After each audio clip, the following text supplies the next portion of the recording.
you ever tried escarole? It's a beautiful, sturdy green. Kind of looks like lettuce, but it's much sturdier and holds up to cooking. Today I'm gonna make a bacon and escarole pizza. It's gonna be unbelievable. You will not be able to stop A, eating it, B, making it because you want to eat it so much. The first thing that you need is a half of an onion sliced. Make sure they're nice and thin because it doesn't cook in the oven that long and you want it to get soft and a little bit crunchy.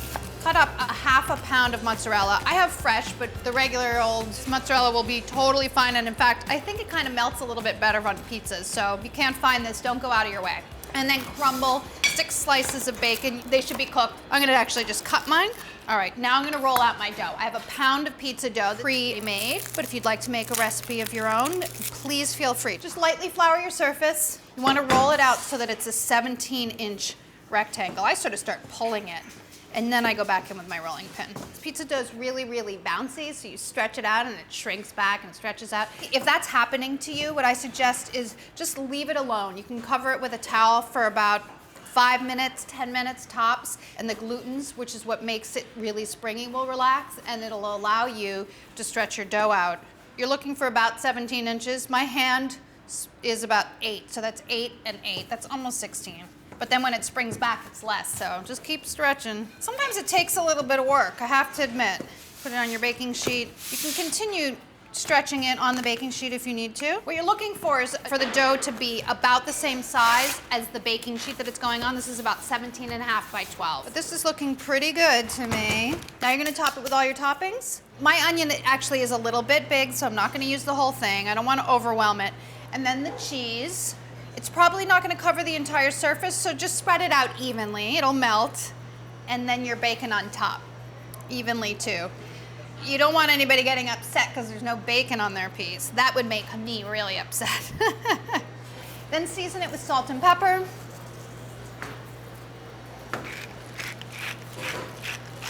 And then this goes into a 500-degree oven in the top third for 15 to 20 minutes. Just needs to be almost completely cooked. Let that cook, and while that's cooking, you can get the final ingredient, the escarole, the most important ingredient in Ingredients Week, right? You need about 3 cups of escarole. I don't think I'm gonna need the whole head, so I'm gonna cut it in half and save the rest for something else.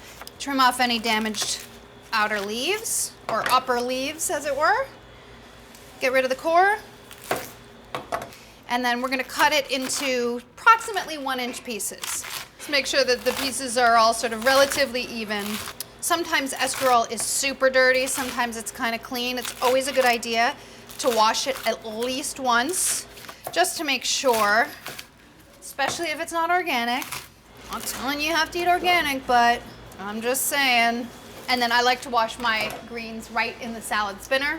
Just cover them up with water. Make sure that they're floating in the water and swish it around. And the great thing about doing it in the salad spinner is then you just lift it right out. Any grit that's in it will go to the bottom. Dump that out. And then just spin it dry. You don't want it wet here because it's gonna go on top of the pizza, and if it's really wet, all that water is gonna get on the pizza. It'll be soggy and gross. And that's it, we're ready. Ta-da! All right, pizza's ready. Now it's time for the escarole. Looks so good, right? Put your broiler on.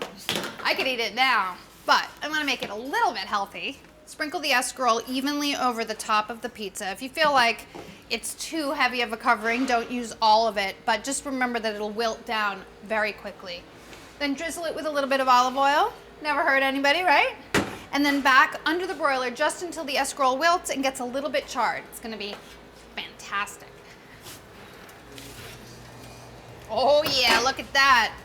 A little bit of brownie. And the pièce de résistance, as I like to say, a little bit of grated cheese. As little or as much as you want. You know I'm gonna go for a lot, because that's the kind of girl I am. I didn't season the escarole, so this is where I'm getting my salt, and also from the bacon, of course, don't forget that. And then it's ready to eat. How big of a piece do you want? Let's start small and then go big, because I know you're gonna want more. And there's plenty to go around. Make sure you get plenty of greens, otherwise it isn't healthy. Yum. Switch up the greens on top. You could probably use kale, escarole's great, spinach is great. Go crazy, let me know what you think. I think I'm gonna say, I love you, Sarah. Thank you so, so much.